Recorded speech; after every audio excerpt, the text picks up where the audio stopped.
The Emperor has foreseen a new threat rising against him. The Podwans Podcast.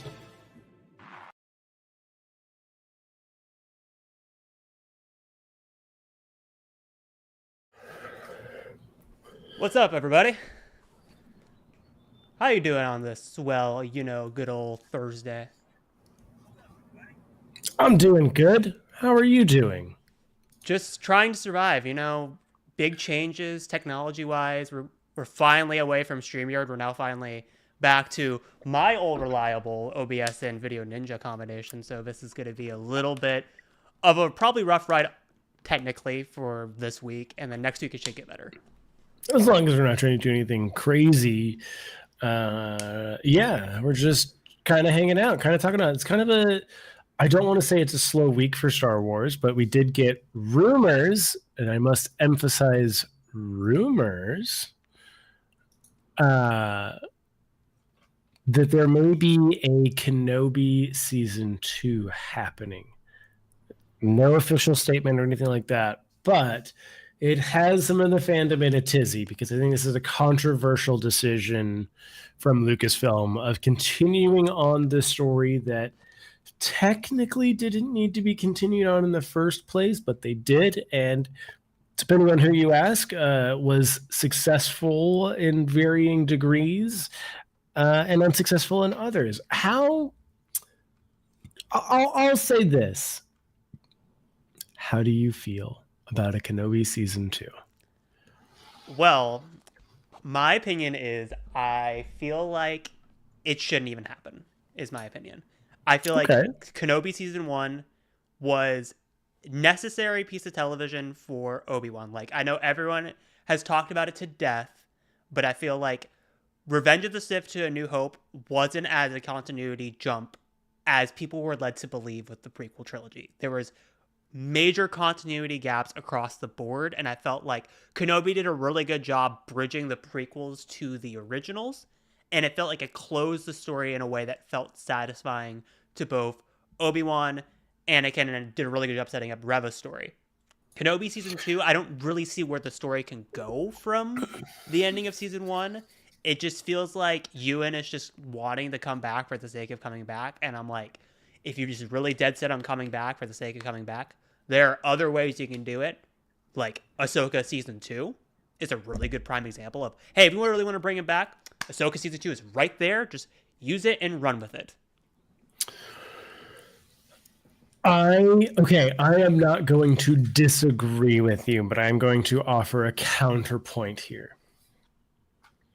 We were introduced to Reva, and I think there is a story that involves Reva that can be told. I also think that there is a story not between Darth Vader and Obi-Wan Kenobi, but as we know, there is a story from the Clone Wars that concludes at Rebels when we have essentially Alec Guinness Obi-Wan with Darth Maul. Mm-hmm. I think Season 2 does have the potential to carry on a Obi-Wan Kenobi centered story that focuses more on, maybe Reva takes a turn to the light side and teams up with Obi-Wan Kenobi. This is also the potential to get Quinlan Vos back in live action. So this could be Obi-Wan, Quinlan Vos, Reva teaming up potentially to take on Maul and the Crimson Dawn. I think there's also stuff going on there with the Hutts. They do control Tatooine, and they're encroaching more and more on Tatooine. I think there's potential there. I think it would have to be kind of like a Book of Boba Fett where it's very contained on Tatooine at this point. I don't think that there's not a story to be told there. I do think it's a cash grab. Yes. But also, I'm going to kind of push back against the whole, it needs to be self-contained to Tatooine. We physically can't self-contain the story to Tatooine because of Rebels. Because when Maul gets to Tatooine, he's, going on this rant about, here it is, again, at the beginning. And, he's going on and on about Obi-Wan. And remember, there's a whole storyline in Rebel Season 3 when he sees Tatooine, he's like, the twin sons, I should have guessed. we have to once again leave Tatooine, and not to pat Luke and myself on the back with Kenobi season 1, like before that came out, we've successfully predicted that Leia was going to be the catalyst that pushed Obi-Wan off of Tatooine. However, this time I'm like, I know the season kind of ends with like Uncle Owen kind of accepting the fact that Obi-Wan can come and go as he pleases, but I don't see what the catalyst could be for moving Obi-Wan off of Tatooine, because you have to once again get him away from there so that continuity lines up with Rebels when Maul comes back to Tatooine and it's kind of surprised by that. The path, it would be the catalyst. That would be the catalyst. Is the path takes him off of Tatooine. If you leave Tatooine again, here's my thing, right, about this whole thing. Is it a cash grab? Yes. We could speculate day and night about what they can do, what they can't do, where this affects, this one line.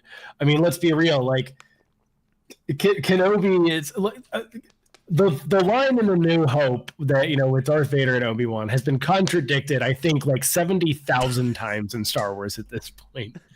Like, it's contradicted in the Clone Wars, it's contradicted in the prequels, it's contradicted in the Kenobi show. It's everywhere. It's just one of those things of like, if we are bound to one line saying we can't do this, like, we're always going to have prequelitis. Like, every prequel has prequelitis, where it's just like, it's gonna mess things up somewhere along the way. You just have to enjoy the story. I'm more in the boat of, I am skeptically optimistic that I don't think that it's necessary, but I think it could be good. I think it's one of those things that if you do it right, if you tell the story right, and you expand upon the certain things about Obi-Wan Kenobi that I think a lot of people are expecting, I think you can also have Mandalorian stuff come into play. I think this is the opportunity for everyone to get their Satine Kryze mention, into Star Wars. Like, right. I think that a season 2 of Kenobi is an opportunity to do fan service well. It's just like, is it going to be the most lore friendly, consistent with every single line and every single moment in Star Wars? Probably not, but I think there's talented enough people that they could make it work. That makes sense. And I think the chat right now is bringing up good points. Like, Brian says, like, I always imagine it kind of like Yoda's Force journey in Clone Wars Season 6, like the Lost missions. I think that's a really good suggestion on where to take it. And he also said we also could do a really loose adaptation of the Kenobi Legends novel by John Jackson Miller as another pathway of continuing that story, which I'm also kind of down with. Honestly, my hot take is, I know Maul is kind of the obvious, like, oh, he's the next obvious antagonist. Mm-hmm. My hot take is, if we're doing Kenobi Season 2, which I don't want, just don't do Maul at all. Maul and Kenobi have had their run-ins across Clone Wars and Rebels. It's a perfect circle. Why there's not another story that we can really fit in there that feels kind of necessary. Okay, I'm also going to throw this out there. You could also make another antagonist, or you could continue on with the Inquisitors. You could use Reva still if she doesn't go to the light side. You could use Maul. There's another plot thread from Kenobi that you could explore and bring someone back. Liam Neeson. That one feels kind of obvious with how Kenobi ends with like Qui-Gon's Force Ghost. Like, I would really, if we're gonna do it, really lean into the Qui-Gon Obi-Wan stuff. Make it fucking weird. Like, really lean into like the weird Force Ghost nature of like becoming a Force Ghost. Like, really just go all in on that. So I'm not gonna say you're wrong, but think about the reception to Kenobi Season 1. Mm-hmm. I think that the unfortunate truth is the Star Wars fandom at large. And I don't even think it's just like the toxic fanboys, right? Mm-hmm. I don't think people want to get weird with the legacy characters. I don't think they want that. I think they want expanded stories of what they want and already know. I think to get weird Obviously we saw it with the Acolyte, didn't go super well.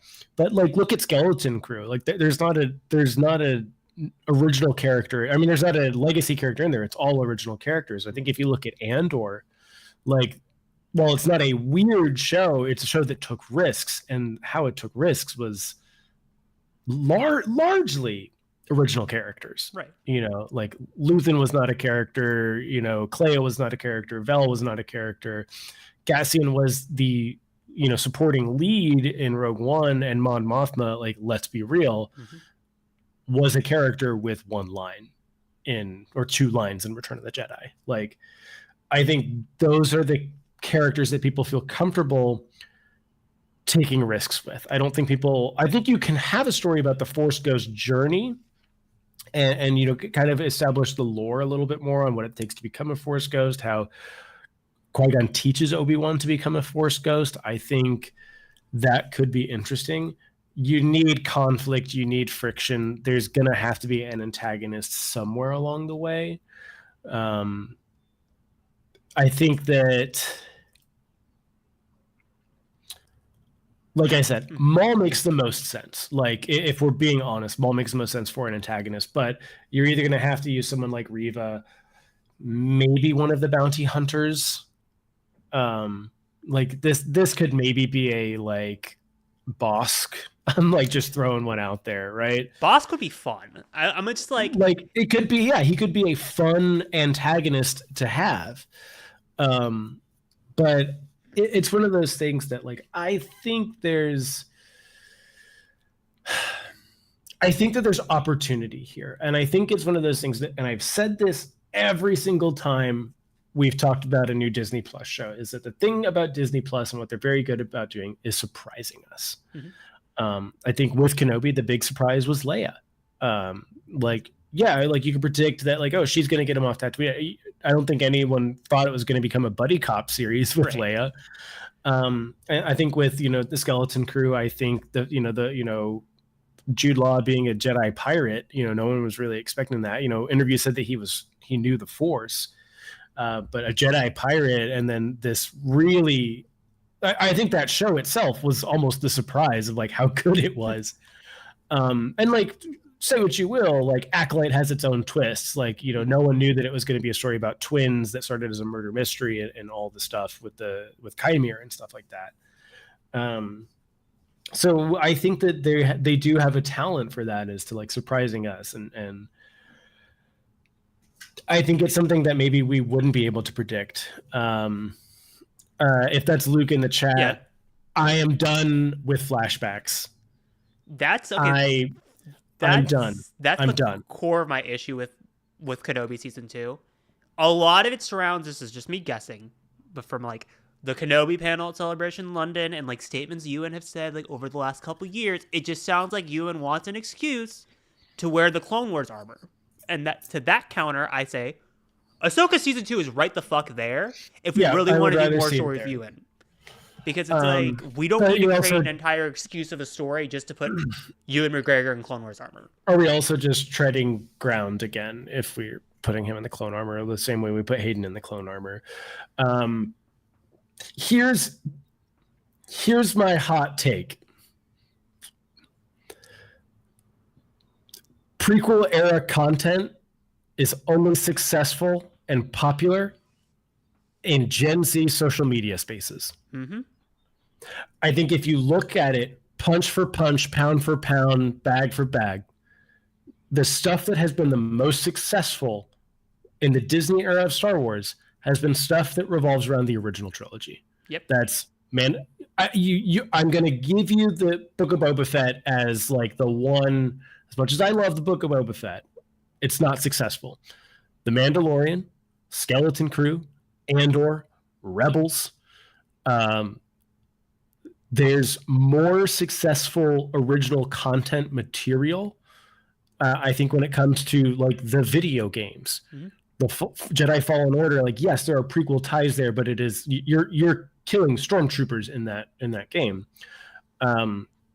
When they try to go back to the prequels or have any connection to the prequels, like, even Clone Wars season 7 had criticism because of the Martez arc. Like people say, and I disagree with them. People say the Marquez arc is the worst arc in Clone Wars history, which is an insane statement. But people also feel the that most way. necessary story in that season to get to Siege of Mandalore, even more important than the Bad Batch arc. But I love the Bad Batch. The Bad Batch was not a wildly successful show.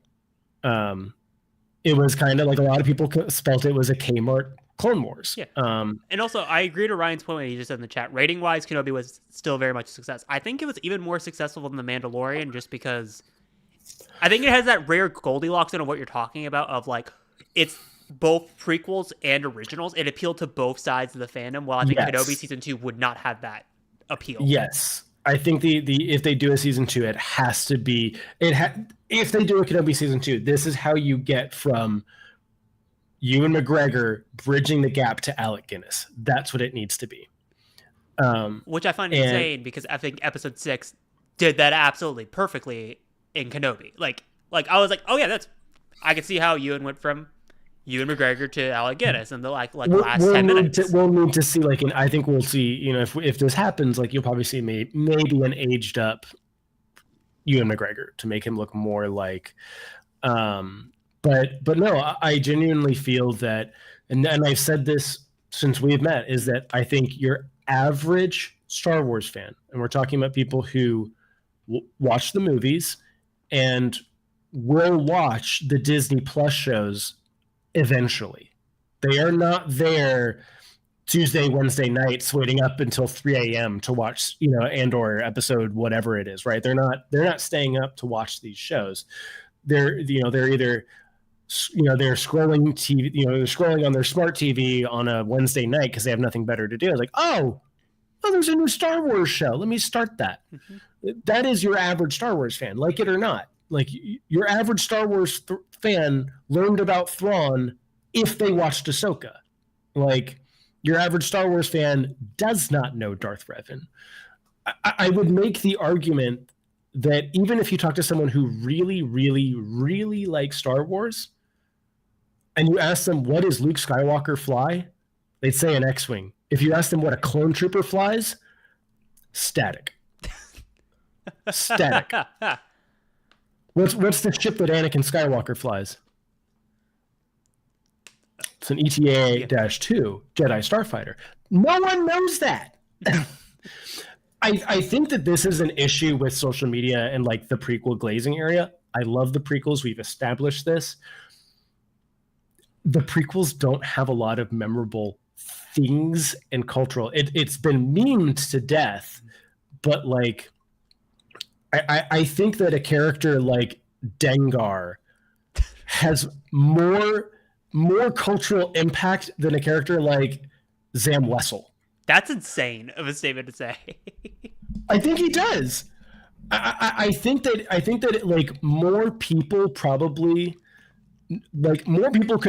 name more ships from the Rebellion and the Empire than they could the Separatists. Oh, I don't doubt that. I'll give you this.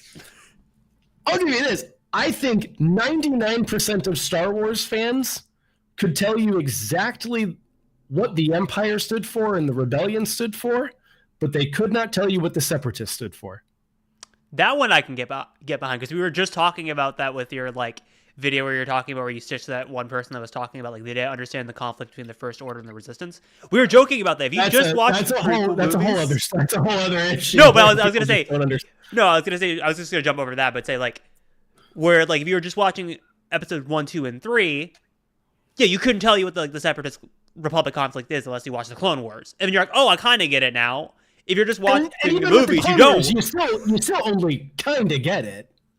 Like you get the Bontari, family and stuff like that, and it's like, oh, okay, like I see that they're not. It's systems in the mid rim and the outer rim that are not being recognized by the Republic in the way they should be. They have maybe they are not providing the way that certain core worlds are to the Republic, but they still have something Republican. They're just they feel like they're being neglected, and so they take part. They want to secede from the Republic. Okay, that's fine. It's the Civil War, like and the American Revolution to some extent. But here's the thing. I don't think the prequels have the staying power that I think the younger generation that is mostly online thinks it has, and I think that is why ratings wise, like what Ryan said, is that the fact that if you think about it, the Obi-Wan Kenobi, he says it didn't reach Mando numbers, but it reached Boba Fett. You're telling me that the show about Obi-Wan Kenobi was just as popular about the show about Boba Fett. I think that says a lot about your average fan, is that they are more interested in a show about Boba Fett, or more specifically, a guy who looks like Boba Fett, being Din Djarin, Mando. This is the other thing. Most Star Wars fans do not know that his name is Din Djarin. Oh, it's just the Mandalorian and Baby Yoda. He's Mando. It's Baby Yoda, not Grogu, okay? But this is the thing that I think with this like prequel renaissance, is I think it is more of an online thing than an offline thing. I think your average person does not like the prequels. Yeah. I think that most people. Oh god, then we got Char in the chat saying Boba Fett is better. Boba Fett is better. Let's not pretend anything here. But no, like I genuinely feel that like this is just one of those things that like, if we're gonna get a Kenobi season 2, it needs to focus on the Empire. It needs to focus on Ryan, you are gonna get blocked from Pod Ones one day, I swear to God. I mean, he's not wrong. I'd rather have a Book of Boba Fett season 2. Let's be real. I think all of us would rather have a Book of Boba Fett season 2. That's another point. We spent how long championing for a season 2 of The Acolyte to get its footing, blah, blah, blah, blah, blah. Yeah, you know what? Give Kenobi a season 2. Give Boba Fett a season 2. There were reports that Tamura Morrison had a conversation in Tokyo with Dave Filoni and Jon Favreau about, hey, basically saying, don't forget to pick up the phone. Like, you're coming back, basically. And that could be for Ahsoka, or probably not for Ahsoka, but that could be for something else. Probably Filoni's movie. That'd be my guess. They need him to be Rex. They need him to, he needs to be put on the Boba Fett suit for, something in the Mandalorian. But he specifically said Boba Fett, and I think in that interview. So I think my guess is the I would not be surprised if we got a Book of Boba Fett. I would not be surprised if we got a Book of Boba Fett suit season 2, and I wouldn't be surprised if we got a Kenobi season 2. I think that we're probably going to get. I'm going to just make a stretch. I think we'll get an Acolyte season 2. I think in 3 or 4 years, there's going to be demand for it, and they'll be like, "Yeah, we'll make it." I think we'll get a Skeleton Crew season 2. I think that, and we can say it's a good business decision or a bad business decision. That's fine. I think that Disney Plus is trying to let their properties breathe. I have a different opinion.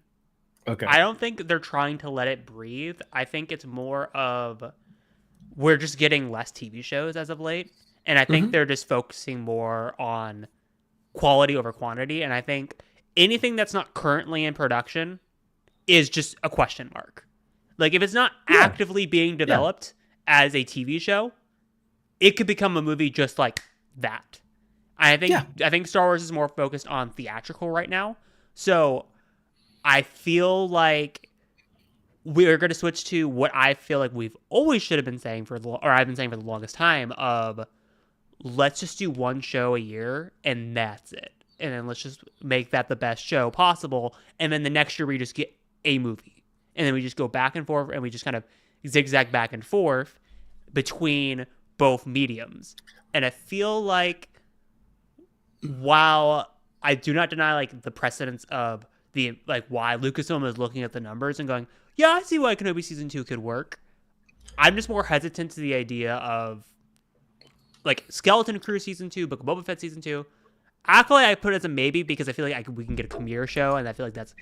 I think you're right. I think that's more likely that you'll get The Stranger or something like Secrets of the Sith, whatever whatever they want to call it. It will be a continuation of the Acolyte just under a different name. Right, and I feel like there is more weight to Skeleton Crew season 2 over even a Kenobi season 2 and even like a Book of Boba Fett season 2, because I feel like John Watts accidentally let the cat out of the bag with that when he made the confirmation of, because someone asked him, I think it was Hollywood Reporter, and he was like, "Oh, I'm kind of working on it. I mean, what?" Like kind of like that kind of like joking, like he purposely let it out, but he didn't mean to, but he's like did it on purpose of like, "Oh, I'm working on it." So I wouldn't be surprised if we get a Skeleton Crew season 2.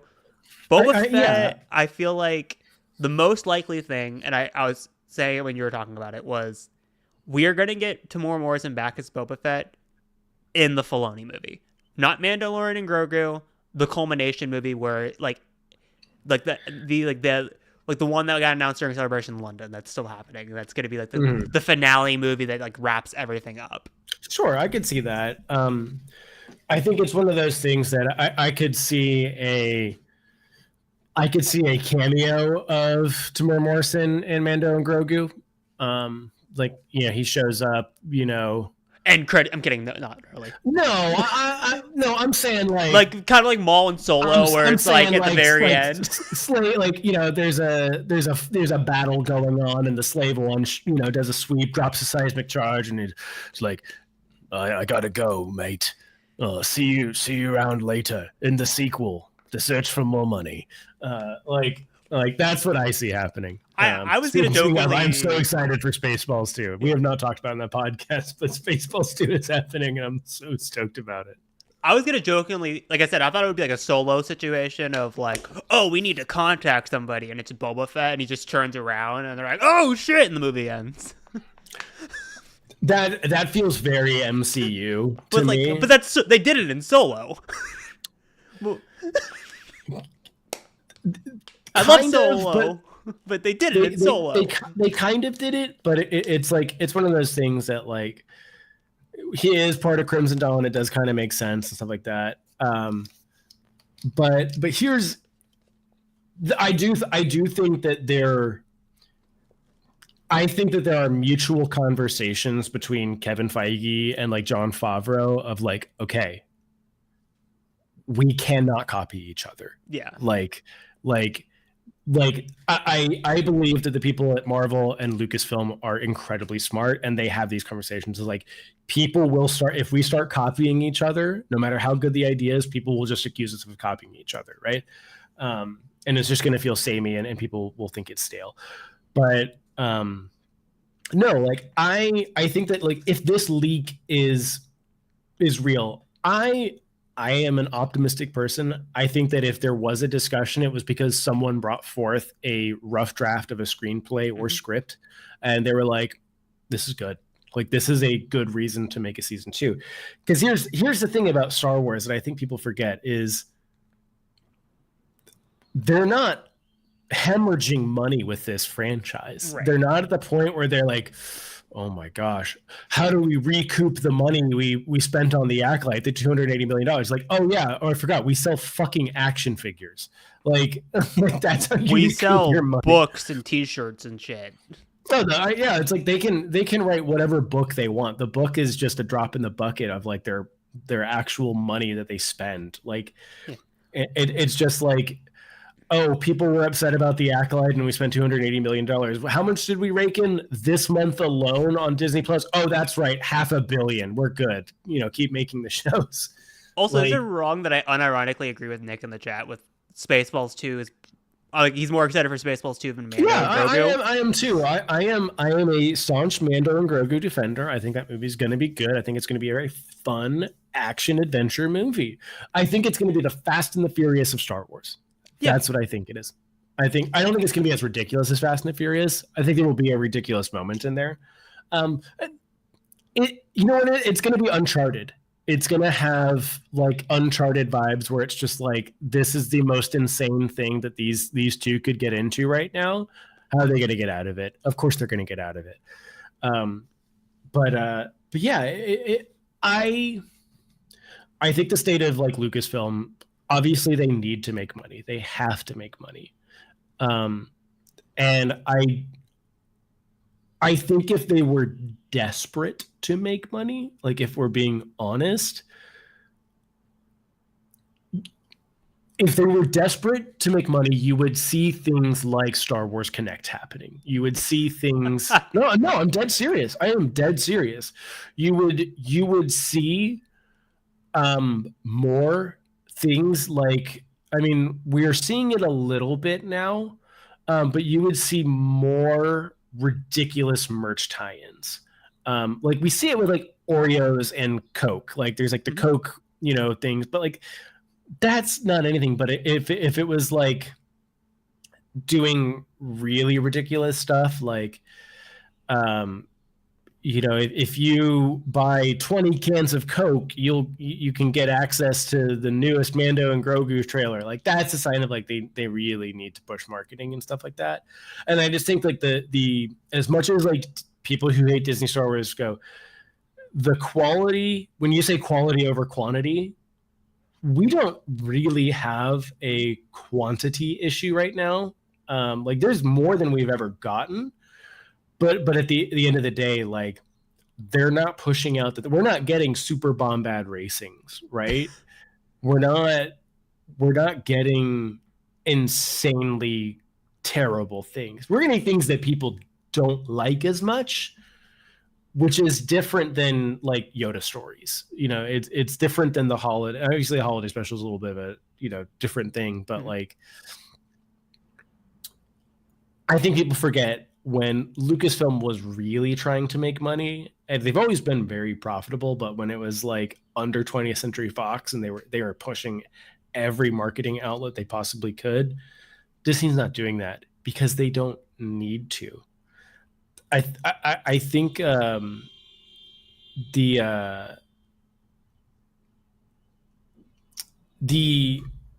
if you look at like the deal with George Lucas, right? Mm-hmm.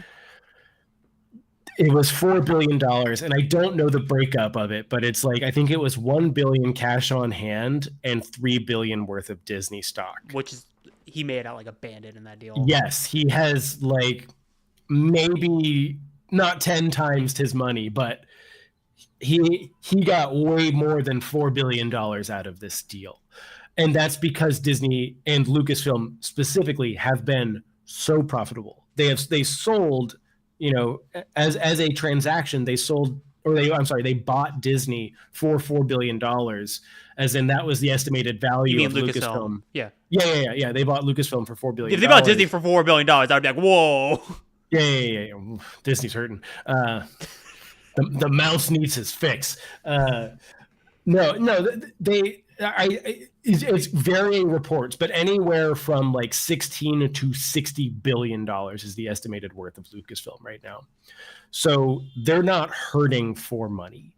And I think that's why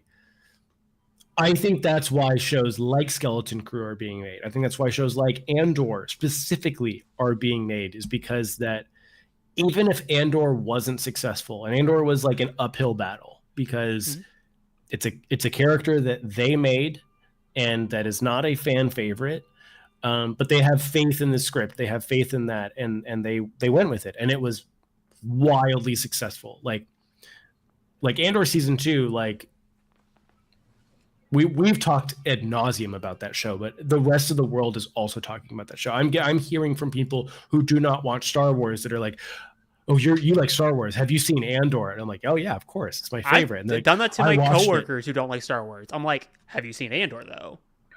Yeah, like, well, I have people coming to me to talk about Andor that don't like Star Wars, and they're like, "It's very good." Disney and Lucasfilm are doing fine. I genuinely think that if this report is real, or that this leak or rumor is real, it's because they have something good on their hands, and they feel it's worth making.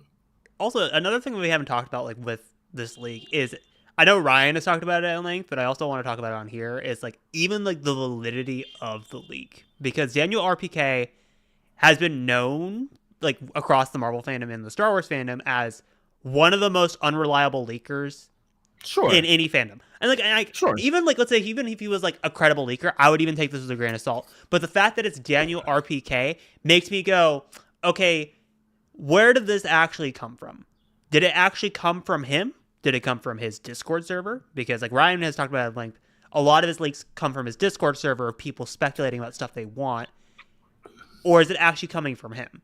So like even like if we get to that realm of things, I remember back before Ahsoka season 1, he leaked like the plot synopsis of episode 5, and he poorly leaked it at that. He didn't even like explain it properly. He was like, "Oh, Ahsoka time travels to Revenge of the Sith, and she goes to Mustafar," and I'm like, did that happen?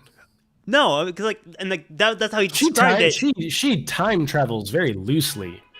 And then when people were like, "Dude, you were wrong about Ahsoka season 2," he was like, "No, I'm not. It happened," and he gets really defensive, and so it's like. That's why I don't really take him as credible, because even when he's wrong, he will like get on his hill and like fight tooth and nail and act like he's the most right person on the planet. I don't know the guy. I'm just saying, you know, it's anything's possible. I think it's I until I hear it from Lucasfilm themselves, you know, I'm like. Yeah, until I hear it from Lucasfilm or like Hollywood Reporter or like Vanity, I'm not believing any of this. Yeah, but I do think that it's possible. Like I think that if you look at Kenobi as a show, it was successful. Like I don't think that there's been an unsuccessful show or movie that Star Wars has made. Like I know they're not happy about the performance of Solo. But like at the end of the day, like when you hear about like some of the Marvel movies and how bad they flop, or how some of like the Disney like live action remakes have flopped, or like Elio is the new Pixar film, like huge failure. We don't hear that about Star Wars. You don't hear about failed Star Wars projects. You hear about fans that hate the projects and didn't like it. None of them are unsuccessful. Right. Like I feel like from the Bob Chapek era, when like Disney was like, when they didn't know what to do with the during the pandemic, and they just started forcing canceled movie projects into a TV show. Hence why we got like Book of Boba Fett and Kenobi, and Mandalorian actually was also supposed to be a movie at one point, and they all became Disney Plus shows out of just desperation because like, oh, we have a new platform, we kind of need to use it.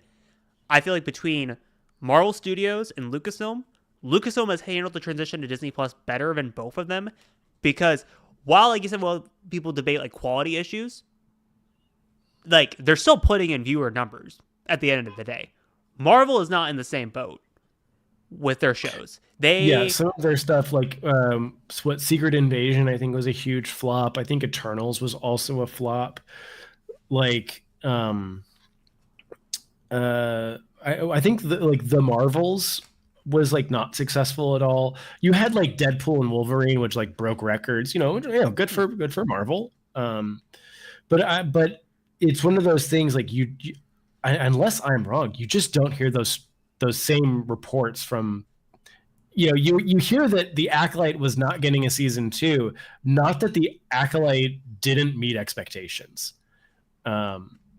Like, and you can take that as it's not getting a season 2 because it didn't meet expectations, but like there were no reports that like the Acolyte lost an insane amount of money. You know, there were no reports that the Skeleton Crew, which probably wasn't the best performing Star Wars show, they weren't saying it was a failure.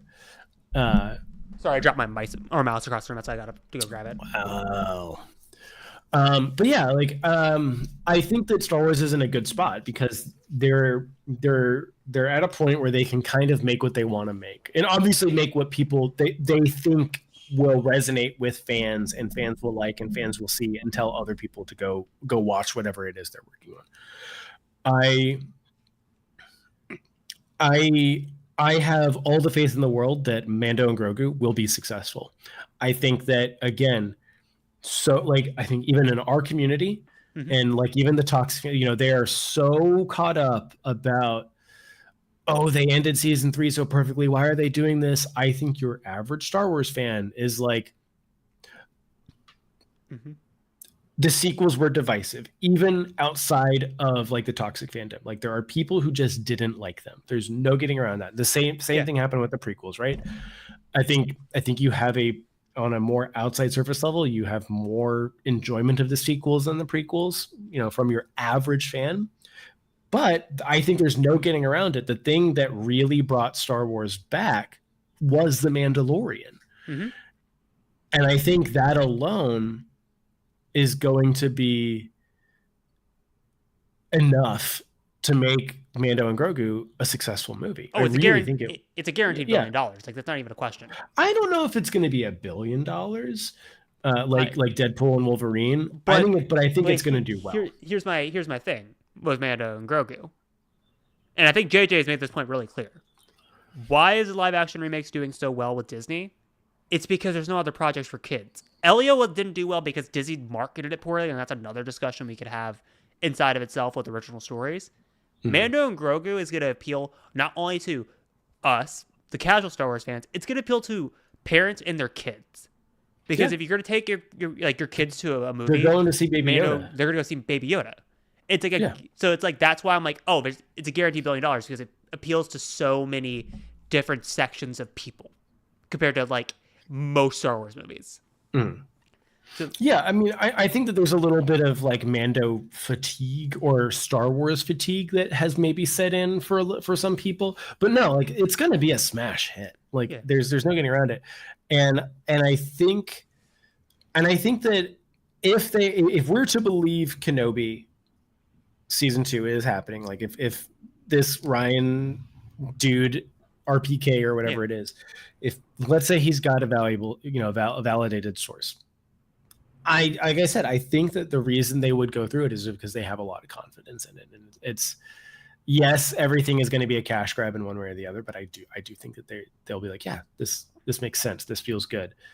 But even if like we think like it, like we don't think the validity of the story is really there at the moment, unless they could surprise us. Lucasfilm has surprised me in the past. I think they'll surprise us. I think that if they do it, they will be expecting to surprise people. I think that the people at Star Wars are tuned in to what the discourse is. I think they're smart people. I think they can filter out the stupidity and they can listen to people who have something to say. I think that's fair. Yeah. But yeah, I mean, there's really not much to talk about. We were playing Battlefront this weekend or last weekend, something like that. Yeah. Because we finally got Luke to play it on PC. Which was fun. Like I forget like how fun even just AI battles are. Like I don't need to play with sweaty nerds. But speaking of like continuing things on, Kenobi season 2, I'm just gonna throw it out there. What would you want out of Battlefront 3? With all the stuff that has been going on the past month with everyone my comments still say, give me Battlefront 3. What would you want out of Battlefront 3?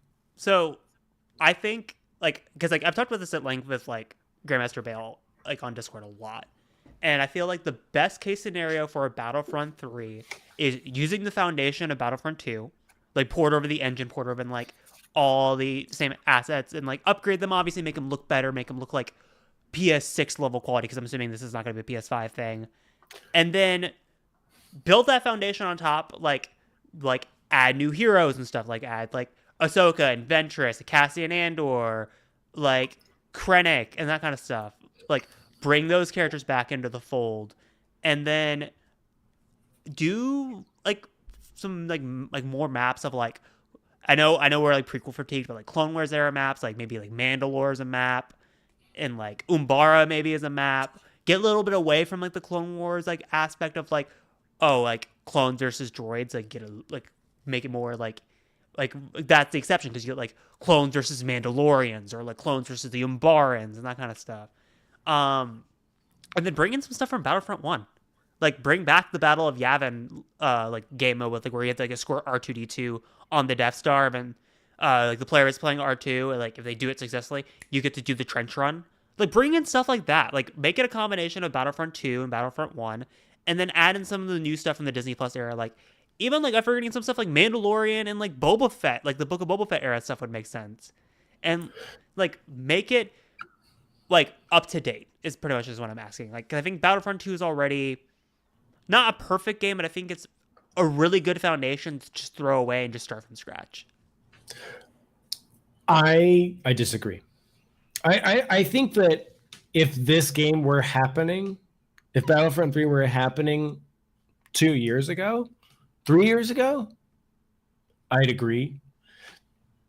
I think they will have to throw out. I think what they're going to do, and I think Luke put it in the comments. what needs to happen. Is I think have your heroes and villains thing, have your Galactic Starfighter, your small scale thing. I think in a world of battle royales, in a world of Tarkovs and Sea of Thieves, EVE Online and EVE Frontiers, your Star Citizens at this point, it has to be big. I think that's what people expect and what they want. I think you can matchmake into what you're saying. You know, like, hey, yeah, like I just want to do a quick ground combat on Yavin. Mm-hmm. I think that's great. I think what you should have is kind of like what Squadrons did, is like there should be a grand game mode that is like the main game mode. Like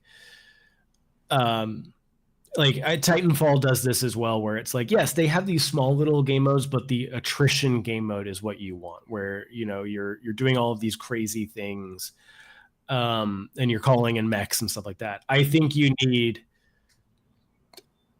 the thing that will sell Battlefront 3 is controlling the capital ships. Like that's what will sell it.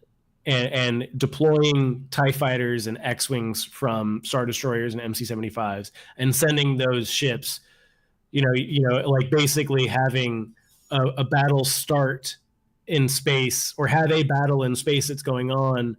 And as like the push and pull of your attrition is going on, you can start sending X-Wings and TIE fighters to the ground. Okay. And it's seamless. I think that would be the main game mode of like a Battlefront, like 3. Supremacy instead of like 256 512 player count, like on servers. But I was saying like do like a Supremacy style mode where like on the ground you have like the A, B, C, and D like points, and then in space you have a similar point like A, B, C, and D, and then like you get like an average of like, okay, like it's counting both sides and it's kind of keeping track of it, and then just like Supremacy, it ends and it gets super small on a capital ship, and you're having to like basically hold the line, and then if you beat them, you win, and then if you don't, it goes back to the first phase. Yeah, I mean, I think what Ryan also put is like that kind of Helldivers style, but have it not be an asymmetrical fight where it's just like, it's more of like you need to contest areas, but it's like if, you know, the Empire's doing well, the Empire can call in, like a player can call in an AT-AT. And it deploys and it just wreaks havoc, and I think kind of I could see that kind of Helldivers approach where it's like you can have like a certain button prompt and it's like, and then you call that in, and then like, and if you're and Rebels, like, you know, yeah, you call in an airstrike, and that's going to be a player that brings it in, and I think it doesn't need to be your Star Wars Squadrons, your Star Citizen, where it's like, oh yeah, it's like, no, it'll be like you've been selected to do an airstrike on this, and it'll be like a little mini game for your X-Wing, right? Mm-hmm. And it's like, you know, you do that in, and it comes in, deploys proton torpedoes, and then you see the huge explosion on the AT-AT. I think that's what it needs to be.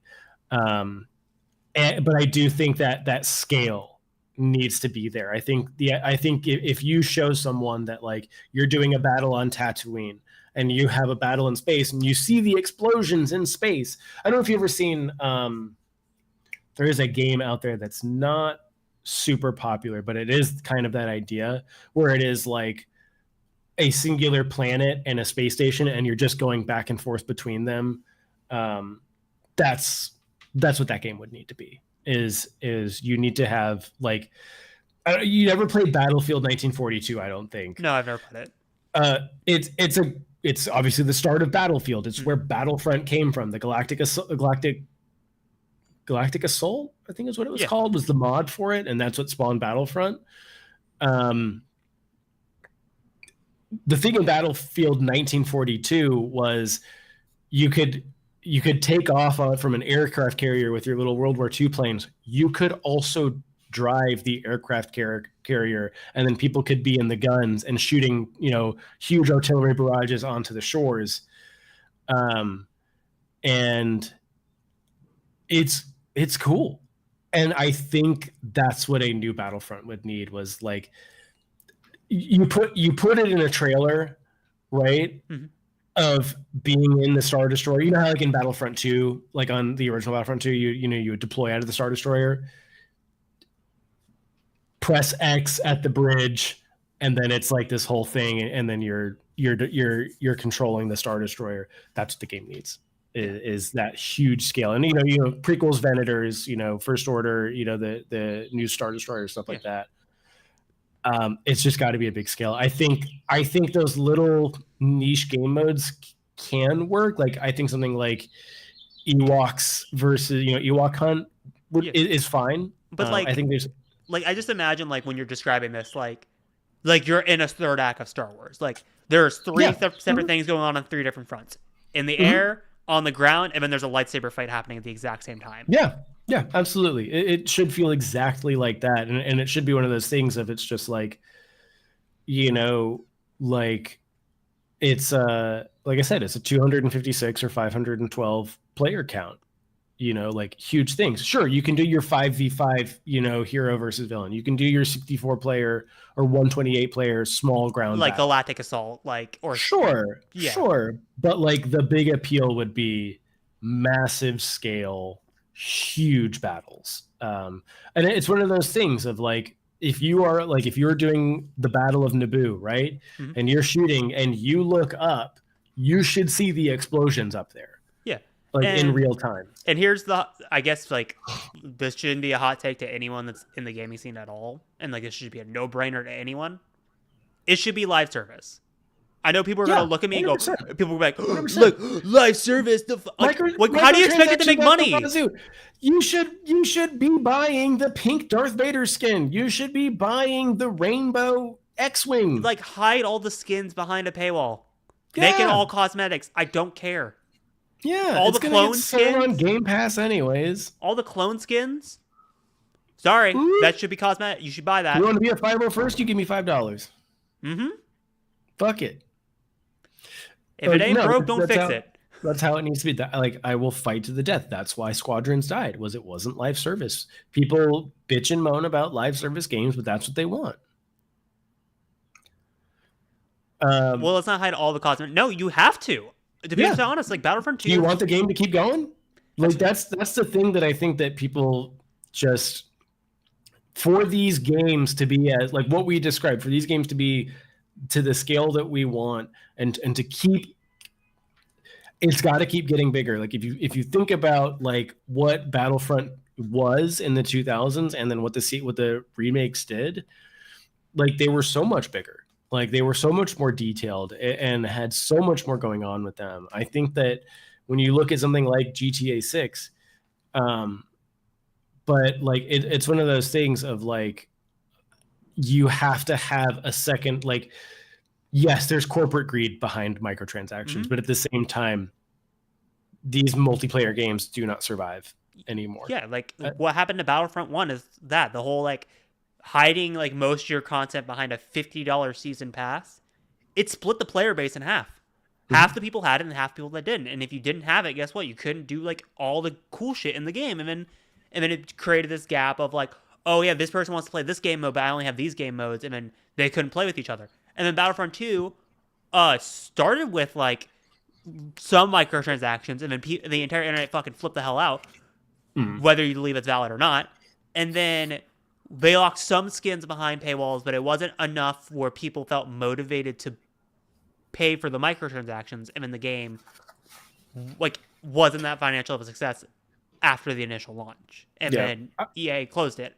Rightfully so, because people forget at 2019 at that time, the game was dying. It wasn't alive December of 2019. It got a boom because of the pandemic. But during that period, after the Geonosis update and the Supremacy update, the game died. No one was consistently playing the game. I think that the landscape of games has changed, and I know that microtransactions have a sour taste in people's mouths. I'm not saying that's not the case, but I think it's one of those things. It's you can have it one way or the other. These things cost money to maintain. They cost money to update. You either pay $90 up front and the game never goes on sale. That's one way to do it. But people don't like that. It can't go on Game Pass. It can't go on EA Play. It can't go on Ubisoft, whatever. It has to be $90 and it will never go on sale. Or you put microtransactions in, or you put battle passes in. and you incentivize people. And it's just like, yeah, if you want the gold Darth Vader, it's one of those things. It's like, yeah, you get this through the battle pass, and it's like, yeah, today we're, this season we're focusing on, I don't know, we're focusing on A New Hope this season, and so like all the stuff from A New Hope will be in the game, whatever you want to do. And Bill and I have talked about this like at length. I think the best way to do it, and I know people bitched about Battlefront 2 starting slow, because they're like, oh, this is supposed to be a launch, and then they obviously got delayed, which obviously it happens with crunch. I think the best way to do it is you start by era. You start with the Galactic Civil War, you go back to the prequels, and then you do the sequels. And then you could do like little in-between stuff, like, oh, now we'll do the Clone Wars era stuff. Oh, we'll do the Mando stuff. Like, I think that's the best way you do it. You don't do it all at once. Sure, you can do it like that, but it's one of those things. If it's just like, it's got to be, like Ryan said, there's a balance. Like, I think there is a balance. It's just people don't want to admit what the balance is, and it's just like, it's continuing to pay for the game, and it's like I guess the best way I can put it is, if selling games was enough just on its own, they would just be selling games. Yeah. Like they have, over the years, we have tried and tried and tried and tried and tried, as like, or I should say the video game industry has tried. And like, I always make the joke that people who like freak out over microtransactions, I was like, your head would explode if you saw an arcade. Like, it's like, oh, you died, pay me more.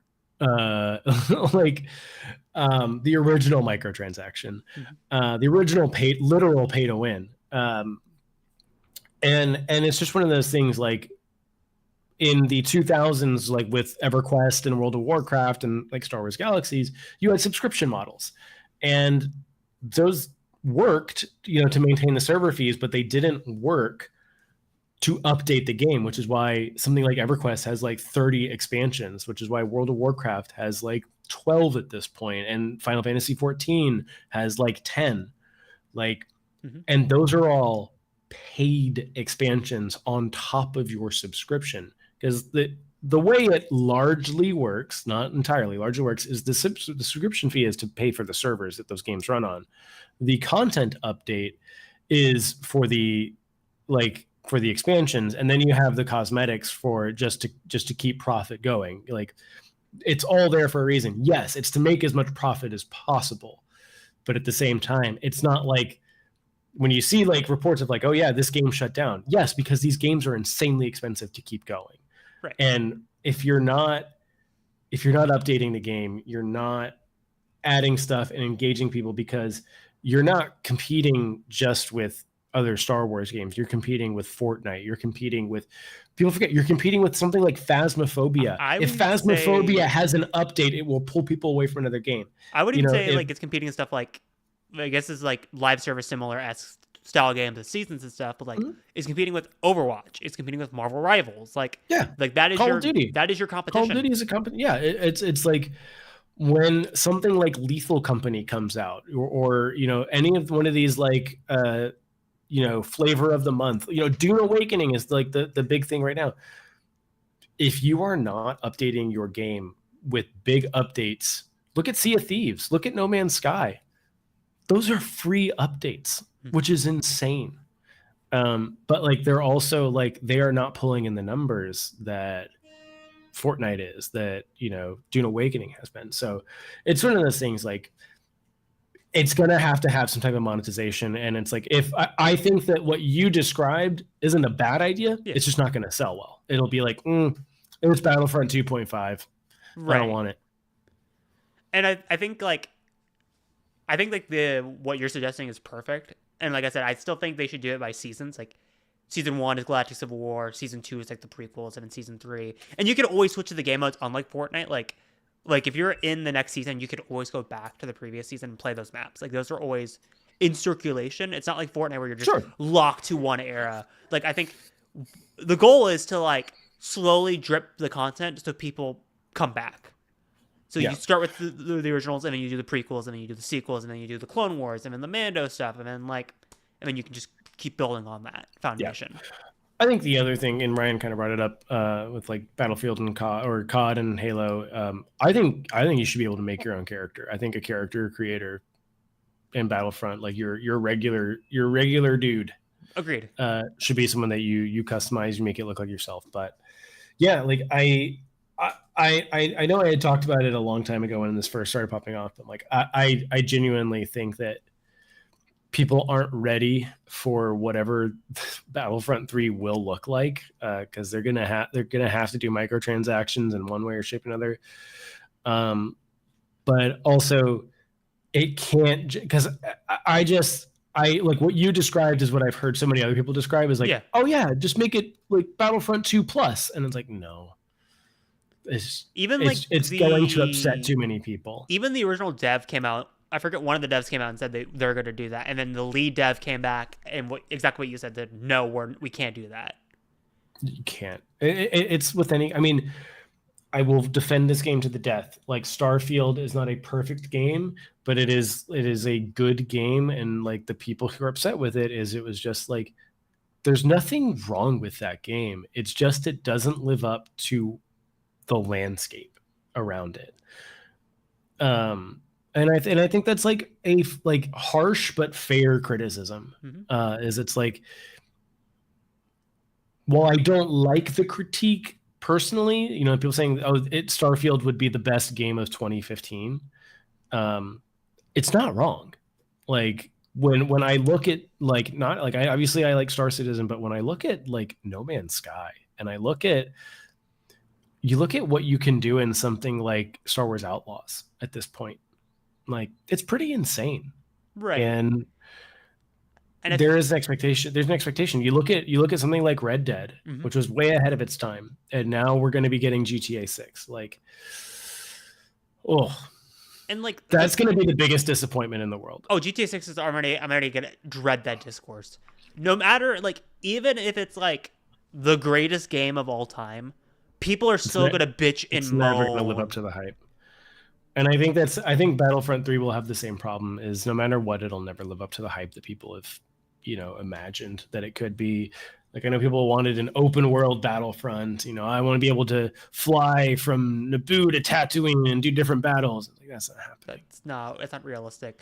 Like, it is, if you're willing to wait for the development time of Star Citizen and lots of loading screens. And then the other thing I was going to bring up, like, obviously, since we're going on about this a little bit, is obviously EA has come out and said we're not doing licensed games anymore. What studio would you want to pick this up? Because obviously, I feel like if Lucasfilm is smart, they're going to just pick up the property because they own it and just give it to someone else. I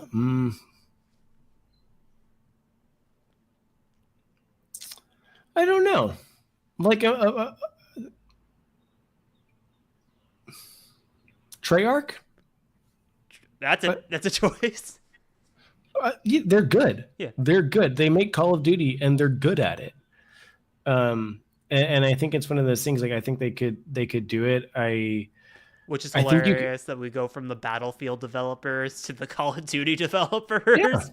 Yeah. I mean, if EA is not going to do it, you know, you could give it to Respawn. They have done stuff like this with Titanfall and with Apex. And they know Star Wars. You know, they worked on the Jedi games, but you know, if it's not EA, I don't know. Like the tricky thing is, like, there's not a lot of people that are like, you could give it to Epic.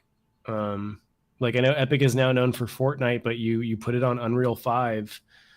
Unreal 5 is really capable. Yeah. And if you give it to Epic, you know, I think that could be interesting.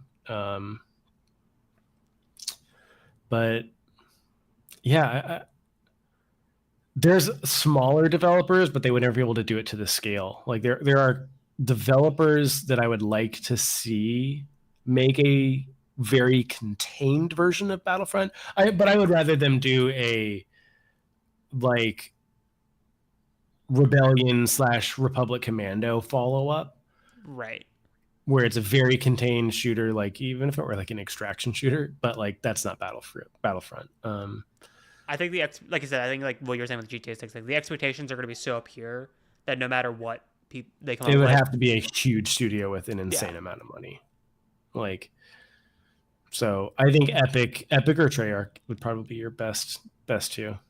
which I think Microsoft would fall over if they got the Star Wars license. Because I think that would be the advantage they would have over PlayStation.